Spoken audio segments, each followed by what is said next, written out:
It started with a sound. Not a crash, not a scream, just the soft, rhythmic tapping against the living room window. If I had been asleep, I might not have noticed it.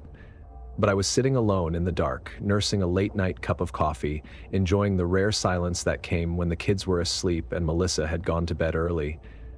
At first, I told myself it was the wind. The farmhouse was old, and the Montana winter was rolling in fast, bringing with it gusts that rattled the windows and howled through the trees surrounding our land. Still, something about the sound unsettled me. Tap, tap, tap, slow, deliberate, too measured to be the wind. I turned my head toward the window, heart hammering against my ribs, and for a moment I could have sworn I saw something just beyond the glass. A shape, dark, still, standing at the edge of the yard, watching. I blinked and it was gone. A trick of the shadows, I told myself. I was overtired, working too many long shifts in the cold, my body craving sleep but my mind refusing to shut down.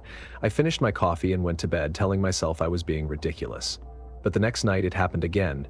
This time Melissa heard it too. I woke up to the sound of her whispering my name. "Ethan, wake up!" I opened my eyes, bleary and confused, barely registering the way she gripped my arm. "Oh, please, someone outside."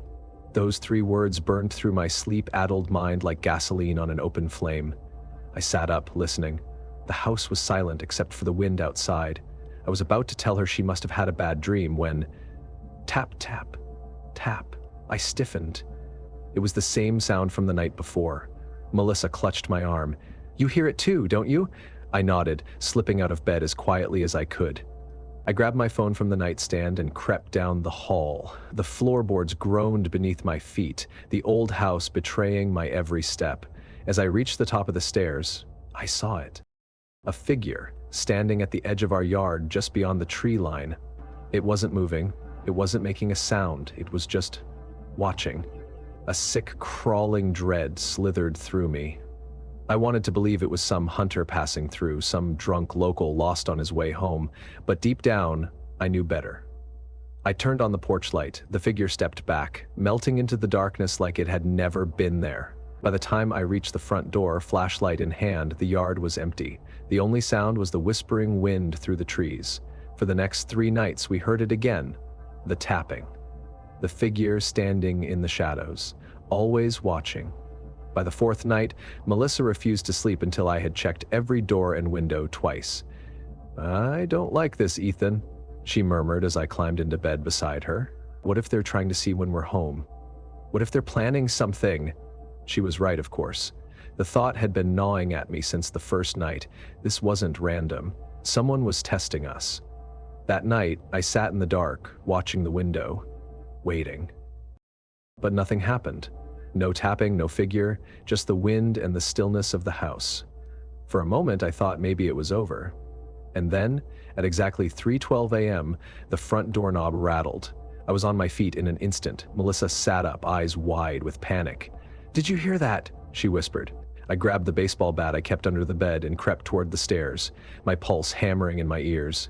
Another rattle, then scraping like metal against wood. Someone was trying to pick the lock. I moved fast, flipping on the porch light and unlocking the deadbolt in one swift motion. The moment I yanked the door open, there was nothing. No one on the porch, no one in the yard. Just the cold night air and the dark outline of the trees beyond. I stepped outside, bat clenched tight in my hands, scanning the yard, every nerve in my body screaming to run back inside. That's when I saw them. Footprints. A trail of them leading from the porch, across the yard, and into the trees. I followed them with the flashlight, but the further I walked, the more they faded into the frozen earth. Something deep inside me told me to turn back. I listened. The next morning I called the sheriff. He was an older man, the kind who had seen everything, and when I told him about the tapping, the footprints, and the figure in the yard, he just sighed. "We get folks passing through sometimes," he said.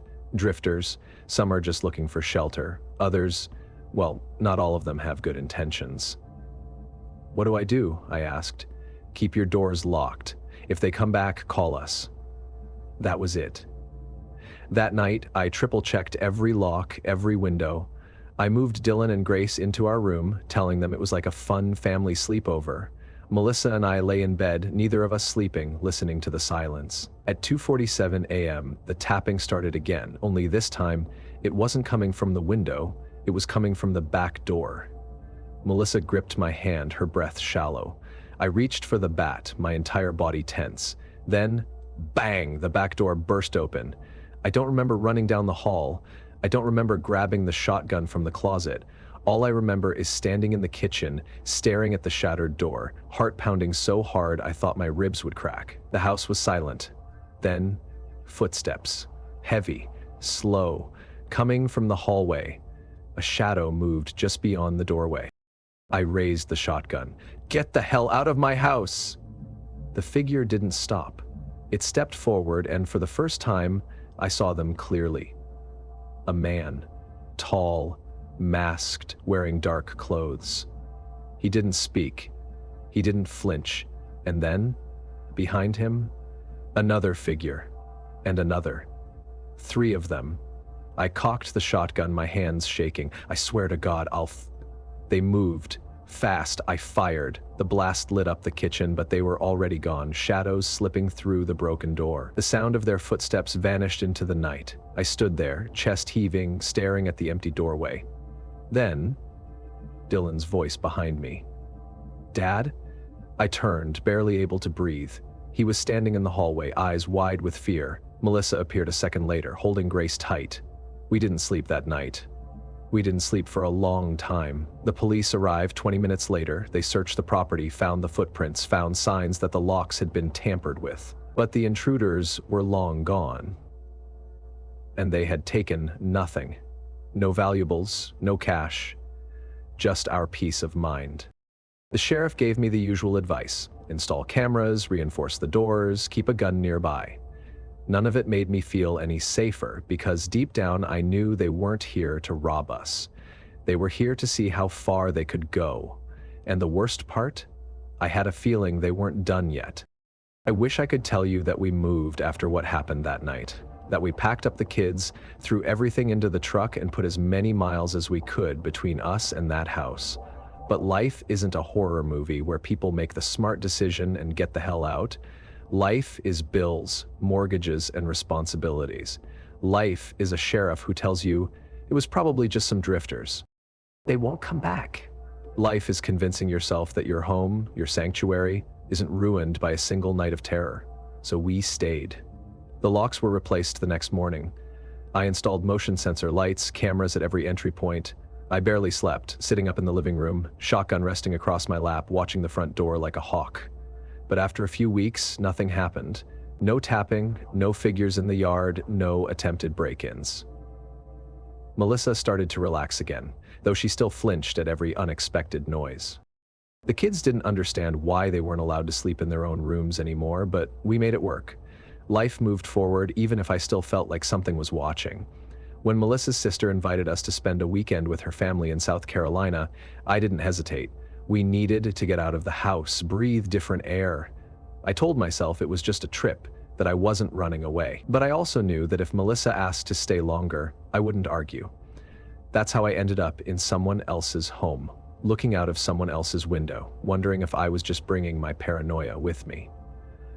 Jake and Rebecca lived in one of those suburban neighborhoods that made you forget people could be evil. Perfectly trimmed lawns, 2-car garages, kids playing in the cul-de-sac while parents stood around with coffee cups and easy smiles, the kind of place where no one locked their doors before dark. "Just wait," Jake had laughed, clapping me on the back. "By the end of the weekend, you'll never want to leave." He was right in a way. I wanted to stay, not just for the weekend, forever. I wanted this normalcy, this safety. I wanted to wake up and not immediately check the security footage, expecting to see a shadow lurking outside. I wanted Melissa to sleep without flinching in her dreams.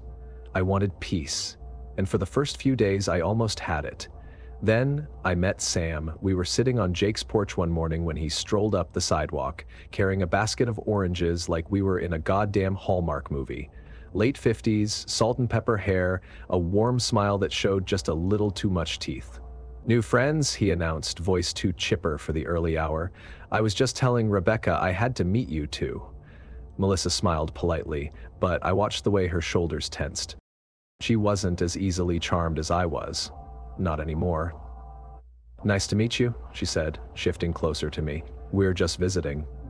"Ah, a shame. I was hoping you'd be staying. Always good to have nice folks around." There was nothing wrong with him, nothing I could put my finger on, but something about the way his eyes lingered made my stomach knot, like he was memorizing us. Jake didn't seem to notice. "Sam's a staple around here, helps everyone out. Need a tool? Sam's got it. Got car trouble? Sam's your guy. Hell, he probably has a key to half the houses in the neighborhood." Sam laughed.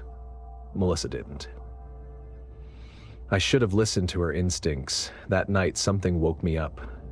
At first, I thought it was just the house settling, a faint creak in the hallway. Then another, closer. I sat up, breath catching in my throat.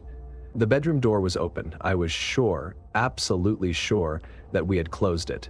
I reached for my phone, turned on the flashlight, and pointed it at the doorway. Nothing.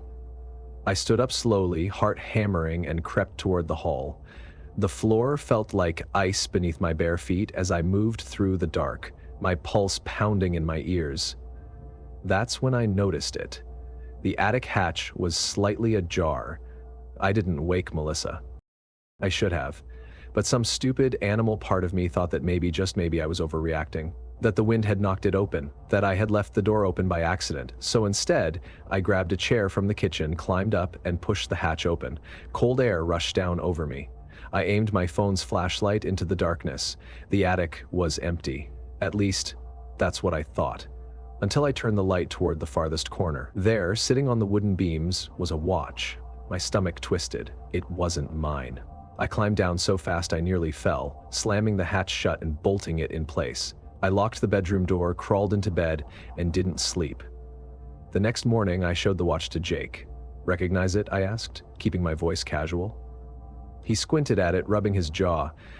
"Huh, yeah, actually, that looks like the one I lost a few months back. Thought Henry had taken it and buried it somewhere in the yard. Did you check the attic?" He gave me a look.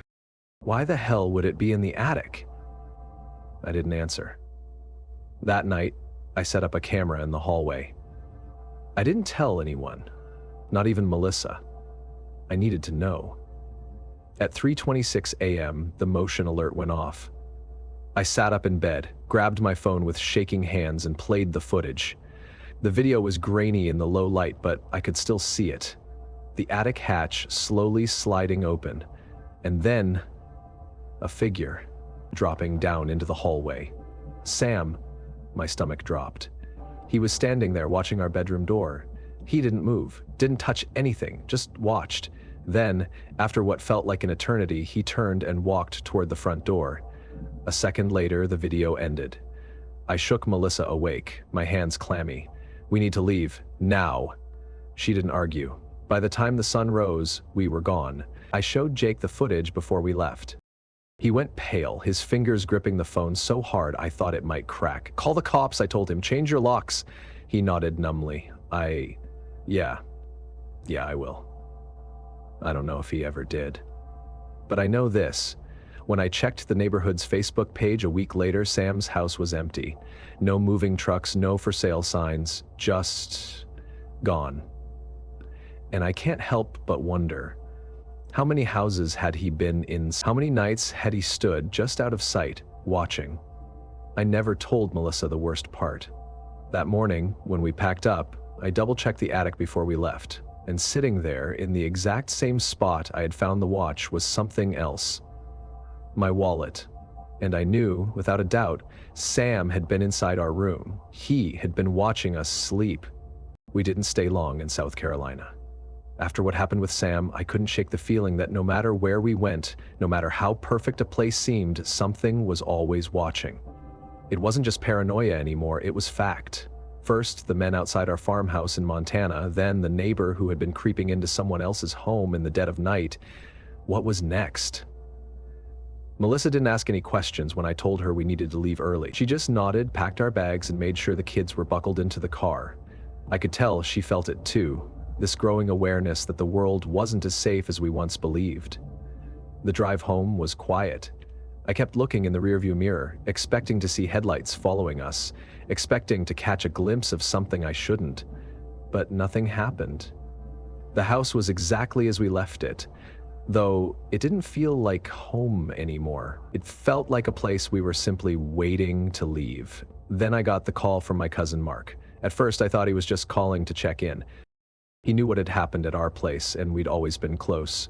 But his voice on the other end of the line had that same edge mine had carried for the past few weeks.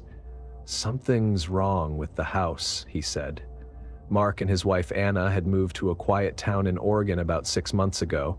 It was a fixer-upper, the kind of house that had character but also a long list of needed repairs. They'd gotten it cheap, probably too cheap, but at the time they chalked it up to luck. The first few months had been fine. Then little things started happening.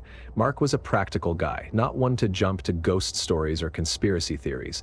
So when he told me their house was off, I listened. "It's the basement," he said. "Every time I go down there, I feel like I'm not alone." I waited for him to laugh it off, but he didn't. Instead, he told me about the lights flickering, the doors that wouldn't stay shut, about how Emma and Lucas kept talking about the man downstairs. At first, he thought it was just kids being kids. They were young, impressionable. But then Anna started noticing things too. Doors left open when they swore they had closed them, things going missing, the overwhelming feeling that someone was in the house even when they were alone.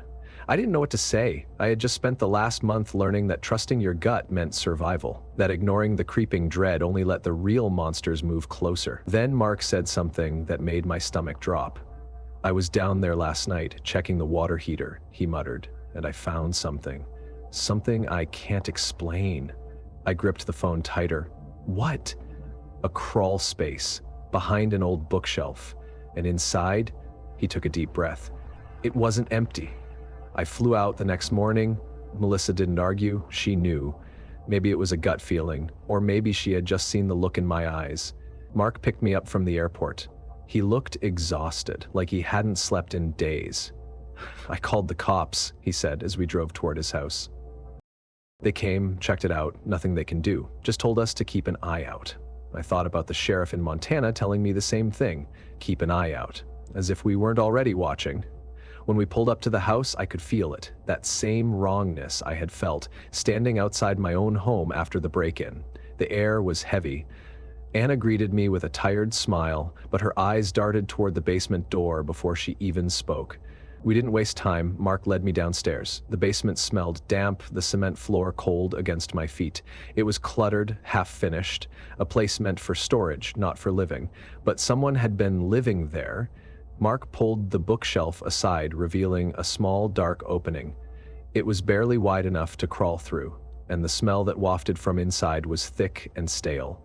I aimed my flashlight inside. A pile of blankets, food wrappers, a dirty backpack, the kind of things you'd expect from someone hiding. Mark swallowed hard. "I think he was here before we were." I stepped inside, heart hammering. The space wasn't empty. Carved into the wooden beams, deep scratches spelled out words. "I see you, I hear you, I live here." My blood ran cold. We backed out of the space, sealing it shut with heavy nails and a lock. But that didn't make it go away. That night, Mark and I sat by the basement door, shotgun in hand, waiting. At 2:47 a.m., something scratched at the other side. The police came the next morning, but the man was gone. The crawl space was empty, just like before. But I knew what I heard. And I knew whoever had been living down there wasn't done yet. Mark and Anna stayed in the house a few more weeks, but it didn't last. The sounds didn't stop. The feeling of being watched didn't stop. One morning, Anna found Emma's stuffed rabbit in the basement. She swore up and down she hadn't brought it down there, that she had tucked it into Emma's bed the night before. That was enough. They moved out by the end of the month. Mark never told me where they went. I think he didn't want me to know. Maybe he thought knowing would bring something to my doorstep again. But sometimes, late at night, when the house is quiet and my family is asleep, I still think about it. How long had he been there? Had he watched them move in? Had he stood in the dark while they laughed in the living room, listening to their conversations, breathing in their space? Had he crept through the house while they slept? I think about the words carved into the walls, and I wonder, what if he never really left? After what happened at Mark's house, I couldn't shake the feeling that we had all been too close to something we weren't supposed to see. First, the intruders at my farmhouse, then the neighbor who had been creeping into a house that wasn't his, and now a man living in the basement, unnoticed for God knows how long. It felt like the world was unraveling at the edges, revealing something darker underneath. Melissa and I stopped talking about moving. We knew we weren't safe in the farmhouse anymore, but every time we considered where we could go, I couldn't help but wonder, would it be any different anywhere else? And then, a week after I got back from Oregon, I got a call from an old friend, Troy. His voice was tight, controlled in that way only someone who had seen too much could manage. "Ethan," he said, "I think someone's watching my house." Troy and I had known each other since college. He had been working as a police dispatcher for the last 20 years, living a quiet life with his wife, Lisa, and their 2 kids, Olivia and Ben. Their house was tucked away in upstate New York, bordered by woods that stretched for miles. He never called me with this kind of tone. I packed a bag, told Melissa I'd be back in a few days, and got on the first flight out. I should have asked more questions. I should have known what I was walking into. But by then, I had already stopped believing in coincidences. Lisa greeted me at the door with tired eyes. She didn't look like she had slept in days. "It started about a week ago," she said, leading me inside. Troy was at the kitchen table, rubbing his face like he had been doing it all day. "First, it was just weird noises outside," he muttered. "Footsteps, branches snapping. I figured it was just a deer, but then," he sighed, "then the knocking started." I frowned. "Knocking?" He nodded, eyes dark, on the windows, always after midnight, always slow. Something cold settled in my stomach. I sat down across from him. "You see anything?" Troy exhaled. "The first time? No, just the sound. But the second time, I did." Lisa shifted, arms wrapped around herself. "I thought it was just the wind at first," she whispered. "Then we saw him." Troy's jaw tightened. A man, standing just past the tree line. I didn't say anything. I didn't have to, because I already knew what was coming next. That night, I sat in the living room, waiting. Troy had been up the night before, and he was dead on his feet. He went upstairs to get a few hours of sleep while I took over the watch. The house was quiet, too quiet. At 1:17 a.m., the first knock came. A slow, deliberate tap on the glass.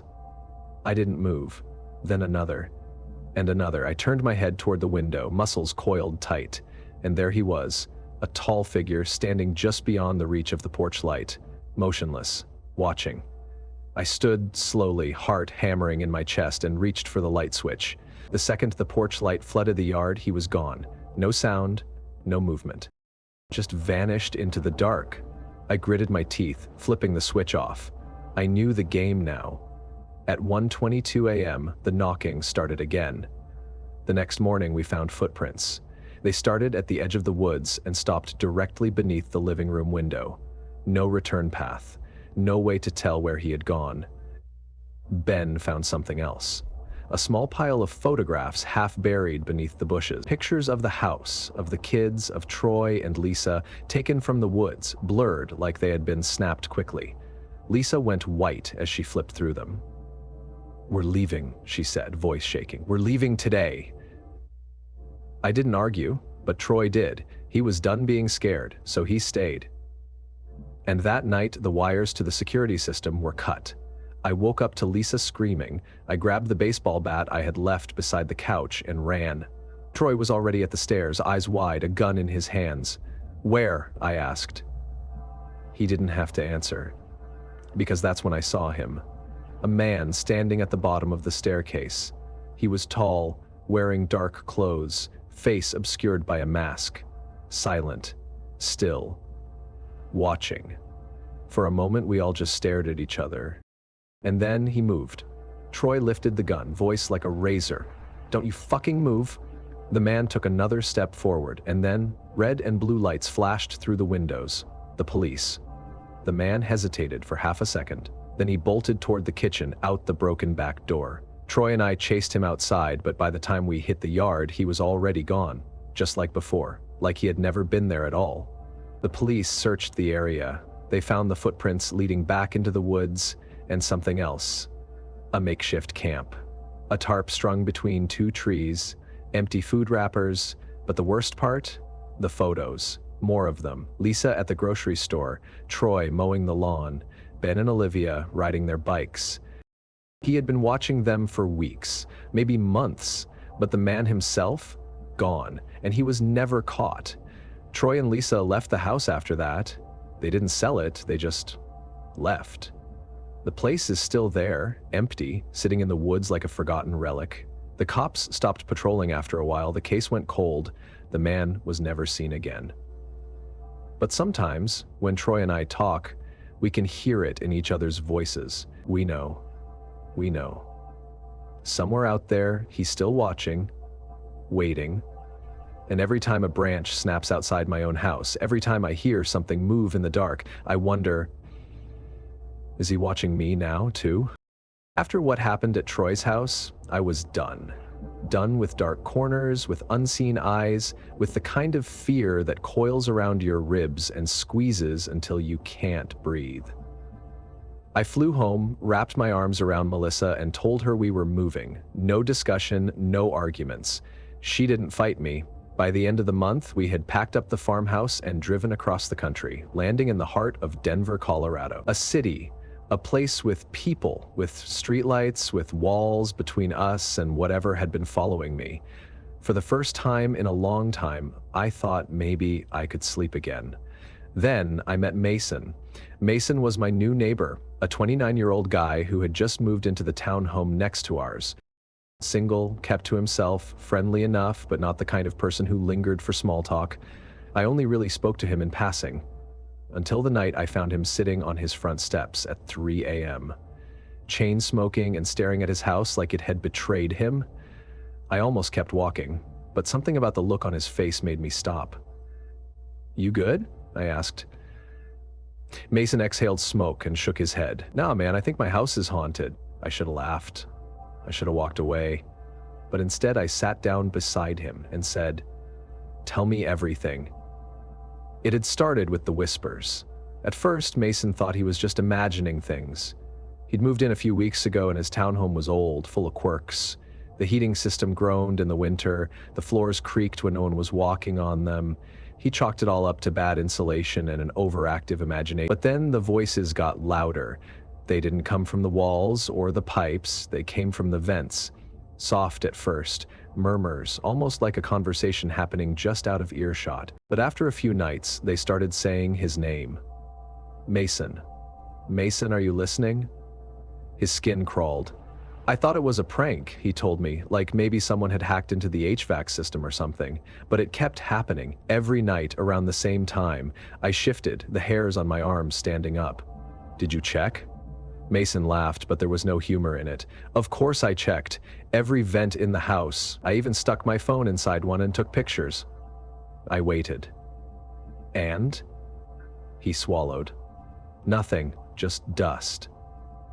That should have been the end of it, but Mason wasn't stupid. He knew what he had heard, so he went next door, to Mrs. Adler. Mrs. Adler had lived in the neighborhood the longest, an old woman in her 70s who didn't speak much. Mason had barely interacted with her, but when he knocked on her door, she immediately knew why he was there. "Stay out of the basement," she had told him. She hadn't asked why he was asking. Hadn't acted confused. She had just gripped his wrist, voice shaking, and repeated it. "Stay out of the basement." Mason hadn't even mentioned the voices yet. That was when he realized something was very wrong. I exhaled, rubbing my hands over my face. "So, did you go down there?" Mason gave me a look. "Of course I did. I should have known." The basement door had been sealed shut. Not just locked, sealed. Nailed boards over the frame, painted over like someone had wanted to pretend it didn't exist. He had almost left it alone. Almost. Then the voices started begging. "Mason, let me out. I don't want to be here anymore. Please." So he did what any rational man would do. He grabbed a crowbar and tore the door open. Mason flicked his cigarette into the street, watching the ember die against the pavement. There was a cot. he said quietly. A cot, some old blankets, and writing. A lot of writing. He didn't elaborate, and I didn't ask, but I could picture it. Carved into the walls, scratched into the concrete, begging, pleading, warnings. My stomach turned. Did you? Yeah, he interrupted. I went inside, just for a second. He licked his lips, rubbing his arms like he was cold. It smelled wrong, like something old, something that shouldn't have been breathing the same air as me. I shivered. What happened? Mason's voice dropped to a whisper. The door slammed behind me. I didn't move. For a moment, neither of us spoke. Then I asked the question I already knew the answer to. How'd you get out? Mason turned to me, eyes hollow. I don't know. I didn't sleep that night. I laid in bed, staring at the ceiling, listening for something I didn't want to hear. By morning, Mason was gone. His car was still in the driveway, but the house was empty. The door was wide open, his belongings still inside, but no sign of him. The police came, they searched, they found nothing. Mrs. Adler refused to speak. The basement door was sealed shut again. That was 2 months ago. Mason never came back. His things were eventually packed up and hauled away, but the house stayed vacant. Every now and then, I still hear something through the walls. At night. Not voices, not whispers. Just the sound of something moving through the vents. Like it's waiting, like it's listening, like it's calling someone else home. After Mason disappeared, I stopped talking about it. About any of it. The farmhouse, the neighbor in South Carolina, the thing in Mark's basement, the man in Troy's woods, the voices in Mason's vents. Every time I let myself think about it, really think about it, I started feeling like I was on the edge of something too big, too dark, something that had been staring back at me the whole time. So I pushed it all down, pretended it wasn't real, moved on. Melissa and I finally found a new place, a rental in a quiet neighborhood in Texas. Nothing fancy, but a good house. Clean, modern, open floor plan, lots of natural light, the kind of place where bad things don't happen. And for a while, that was true. Then the knocking started. It wasn't like before. Not like the tapping on the window in Montana, not like the knocks at Troy's house. This wasn't someone outside. This was inside the house. At first, it was subtle, a soft thud in the middle of the night. Melissa thought it was the pipes, the house settling. But the sound didn't come from the walls. It came from the door. The locked door. It was the only strange thing about the house. A single door at the end of the hallway that the landlord had refused to let us open. He had waved off my questions, saying, "It hasn't been used in years." Told me not to worry about it. I didn't, until the night Melissa heard her own voice coming from behind it. I was brushing my teeth when she screamed. I ran into the bedroom, heart in my throat, finding her sitting up in bed, hands pressed to her stomach. "What happened?" She looked at me, pale as death. "Eric," she whispered. "It said my name." I frowned. "What?" Her hands were shaking. I thought I was dreaming, but then I heard it, from down the hall. She swallowed. It sounded like me. A chill ran down my spine. I grabbed the baseball bat from under the bed and walked toward the door. I don't know what I expected, but when I pressed my ear against the wood, I heard it. A faint, ragged breathing. Something was in there. I called the landlord the next morning. "You need to tell me what's behind that door." Silence, then a slow, measured sigh. "I told you not to open it." I gritted my teeth. "You also told me it hasn't been used in years." "That's a lie, isn't it?" Another long pause. Then, finally, "My brother went missing inside that room." Melissa and I sat frozen, the air thick with something heavy, suffocating. "It was before I owned the house," the landlord continued. "He rented it for a while, but one night he called me screaming, saying something was in there with him." My grip tightened on the phone. "I got there as fast as I could," he said, "but when I opened the door, the room was empty." I waited. "But he never left," the landlord whispered. "I searched the house, the street, the whole damn neighborhood.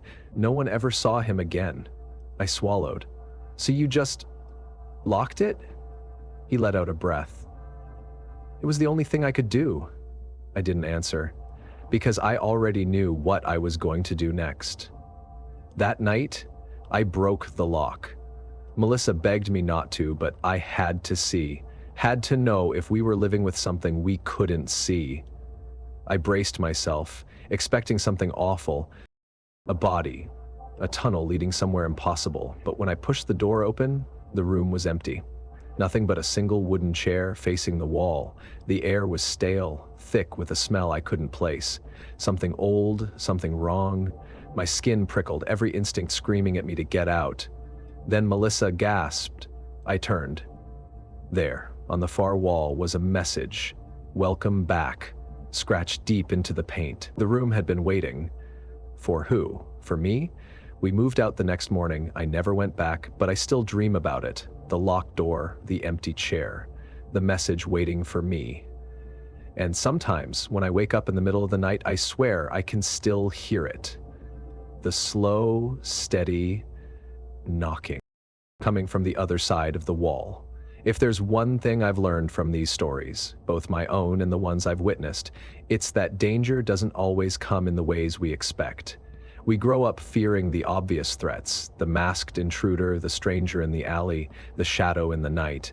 But the truth is, the things that haunt us aren't always so easy to see.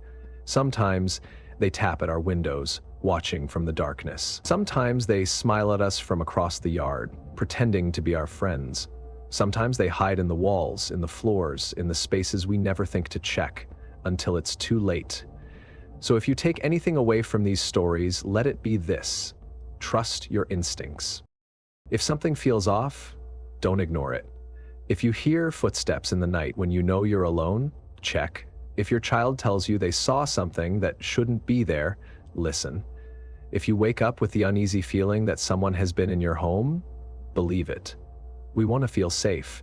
We want to believe that our homes are impenetrable, that the locks on our doors and the glow of a porch light are enough to keep the nightmares away. But safety isn't just about walls and locks. It's about awareness. Lock your doors. Set up security cameras if you can. Know your surroundings, who belongs and who doesn't. And above all else, don't let fear paralyze you. Let it sharpen you. Because the scariest thing about these stories? They're real. These aren't ghost stories meant to keep you up at night. These things happen. People watch from the woods. Neighbors aren't always who they seem. Strangers find ways inside. And sometimes, the things we can't explain, the whispers in the vents, the knocking from inside a locked room, are just as real as the things we can. So be careful, be vigilant, and never, ever assume that just because you can't see the danger, it isn't there. With that, I want to thank each and every one of you for being here, for listening, for sharing in these experiences. This channel exists because of you, and your support means everything. If you found these stories unsettling, if they made you think twice before going to bed tonight, then I've done my job. Don't forget to like, comment, and subscribe if you haven't already. And if you have a story of your own, something that left you questioning the safety of your home, your neighborhood, your reality, drop it in the comments below. You never know who else might need to hear it. Stay safe, stay aware, and as always, keep your doors locked. Until next time, this has been Enigma of the Unknown.